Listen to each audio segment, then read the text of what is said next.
Hey guys, Gabriel from Ungraceful Toader, and today I have the next installment in my Kuroko in a Basket series.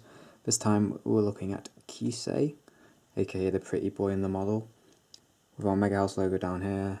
And we have our sticker up here and our Kuroko no Basket logo. On this side, as you can see, we have our usual window up top and a cool shot of him sort of semi from below with his number, his school and his name. On this other side we have a different shot of him, again with the same information. And on the back we have a compilation of shots and our warnings. On the top we have these cool windows as well as another picture of him. And as usual, nothing on the bottom. So as we saw before with Tiger, we have this metal peg that inserts fairly easily into the sort of imitated court base.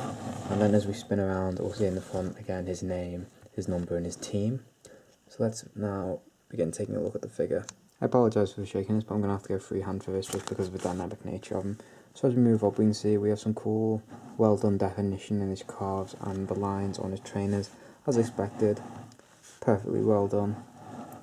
Looking around, we see more definition there in his calf. As we move into we begin to look at his kit and we see more smooth lines and some really nice, what I can assume is airbrushing done there to add some nice colour and depth and shading to his kit.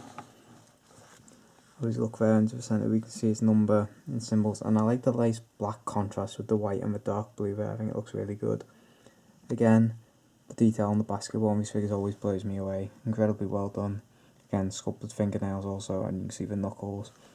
And begin to see the definition put into his arms and even his lower back where we can see it coming through. I really particularly love the motion captured here in this leg. I thought he's shaking a bit there, in his leg, and how the pants sort of flare out from his leg. So here on the other side we can see the definition in his deltoids and on his arm, and again further in his fingers, and we can begin to see the really well shaded different shades of yellow we have put into his hair there, almost some shades of oranges as well. And again from the back here we can see his number and some more of his beautiful shading. So here's his moneymaker, his modelling face. Again, he's a popular of all the girls. He really is probably the most popular member, most well-known member of the Generation of Miracles. What I really love here is how well that earring's done. It's really good, and you see really well done hair, a proper metal earring, which I think is a really nice touch. His face is really well done. I love his smile and his eyes. I think, especially for decals, are looking really good. I really like how his hair is both flat, but there is some movement as he's going up. You know, he's driving up in his pose. He's really putting some force behind his legs to get up in the air so he can dunk, and it's done really well. Really am, as always, blown away by Megahouse and what they managed to do.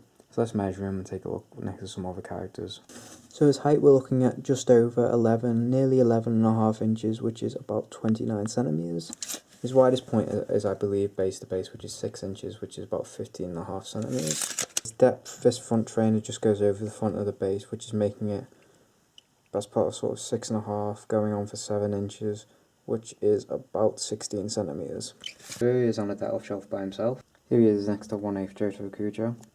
And here he is next to 1/6 Johto Akujo. So there isn't really much else to say, as every Megahouse figure in this range has been in every Megahouse figure that I own. The sculpt, the colouring, the paint, everything is done just brilliantly. There's absolutely nothing to complain about. There's no paint bleed, there's no areas where I think the sculpt has been poorly executed. And the way we've managed to get this motion done. This peg is actually better than Tiger's peg. It's gone much further into his foot. It's much deeper. It's probably near the top of his trainer, if not into his sock there. So he's a bit more secure than Tiger's, although he does still shake a little bit, but there's not much you can do about that with a PVC figure like this. It's not like we can have rods running everywhere like a resin figure. So thank you guys for watching. I hope you've enjoyed these Kuroko no reviews, and I look forward to getting the other pieces together so we can compare them all and have a look at them once they're all assembled. So thanks for watching, I'll see you all in the next one.